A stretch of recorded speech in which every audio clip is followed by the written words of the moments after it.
Hello, I'm Martin Blaser. I'm the director of the Center for Advanced Biotechnology in Medicine, also known as CABM.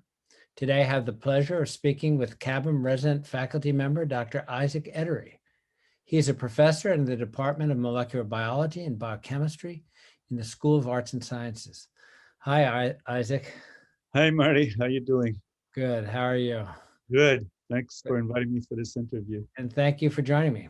So I just want to start. Can you tell us about your early education and your career before you came to CABM? So my education happened in Montreal. My undergraduate work was my undergraduate was in biochemistry at McGill University. That's where I met Malcolm Sonnenberg, who had just joined as a new faculty member.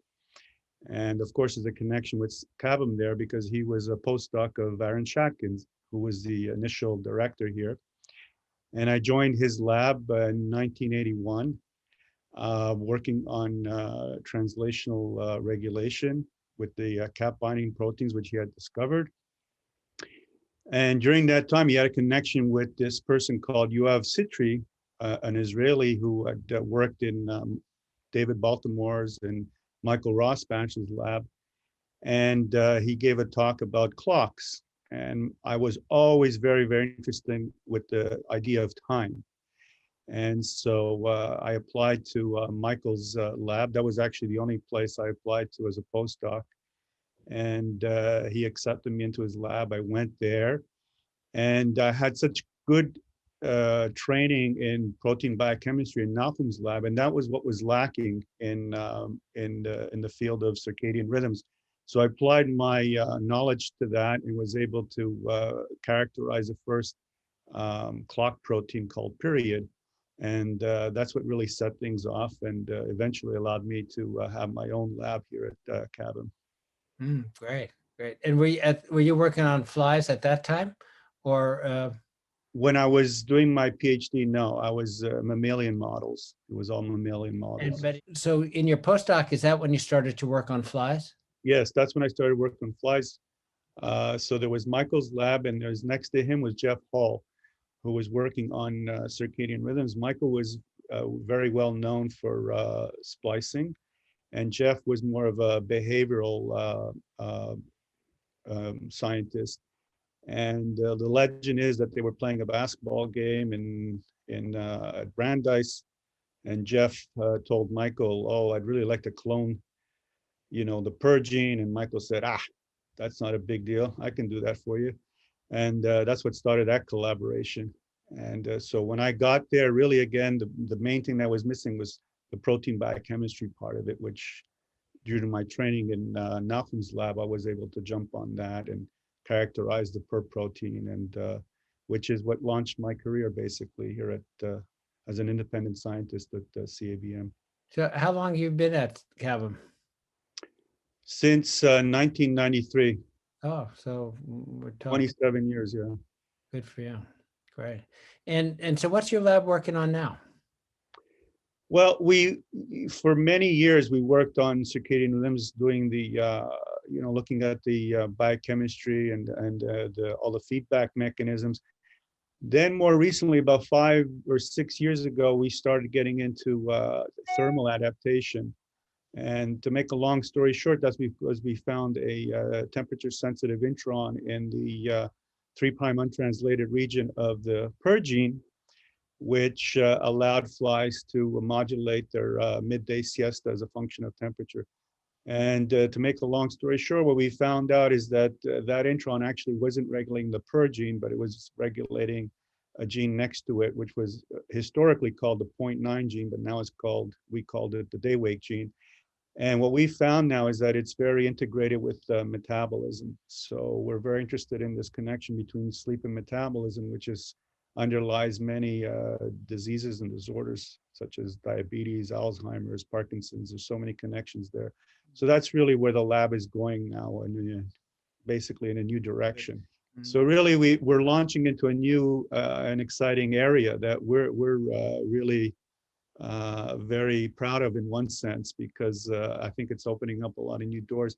And the nice thing about the Drosophila in this case is that the metabolic pathways, insulin signaling pathways, and other things like that are very highly conserved between humans and flies. So we think we're going to be able to make some real interesting connections there, which hopefully at some point, once we really validate things in the fly, the idea is then to look for similar genes in humans and those associated with diseases, and hopefully make some kinds of collaborations in those directions. So Beautiful. for example, maybe somebody has done a screen for some sleep disorder, and has a whole bunch of genes, but doesn't really realize that they could be related to some metabolic syndromes or whatever. Yeah, great. So how do you interact with students and trainees in your lab? So I learned from two different people, from Nachum Sonnenberg and from Michael Rosbash. They had very different ways of handling students. The way I like to do it is I really think of the individual, what their needs are. So I think, every individual has some God-given talent. They all have their own unique soul. And I think the best thing to do is to really allow them to flourish so that they can be the best that they can be. And what I can provide is a home for them to enjoy the journey of discovery. I think that's very, very important. So yes, we are scientists. Yes, we have to think logically, but science isn't exactly nature, and nature isn't exactly science. Science is the tool that we use. Mhm. So I think you also have to enjoy the journey. And I think that's the nice thing about doing science. So for the students, I encourage them that, you encourage them to fail, try different ideas, and hopefully if they enjoy it, then they're going to find a way to succeed. Nice story. And of course, science is an art. That's the Yes, secret. So at Rutgers, in addition to running your lab, are you doing other things? teaching. Teaching is a big component, of course. I'm part of the Department of Molecular Biology and Biochemistry. Mhm. And I love teaching. I love teaching. I love interacting with the students. I love just hearing back from them. Again, it's not, giving them encouragement when they need it. Uh, I think it's just such a beautiful time in somebody's life, but it's also a very daunting time. So hopefully we don't just relay information to them, but we can also hopefully help guide them Yeah. in their direction. So yeah, I like to teach. I used to teach lab courses. Now it's more higher level courses that are involved in reading papers and analyzing papers and things like that. Imagine it's the end of your career and you are writing your scientific obituary. What do you want to be remembered for? Uh, I don't know. I guess I could quote Charles de Gaulle and say that the world's cemeteries are full of indispensable men. So what do I want to be remembered for? I think the science will just continue in other people's hands. They'll always build better, and but I think the lasting impact, hopefully, is with the people that you know touched my life and I touched theirs in this journey as they came through my lab as postdocs or undergrads or technicians. I think that's hopefully the thing I'll mostly be remembered by. Wonderful. Great. Good. Good. Thank you very much. It's great talking to you, and I'll see you in the hallways. Thank you very much, Marty. Bye. Bye.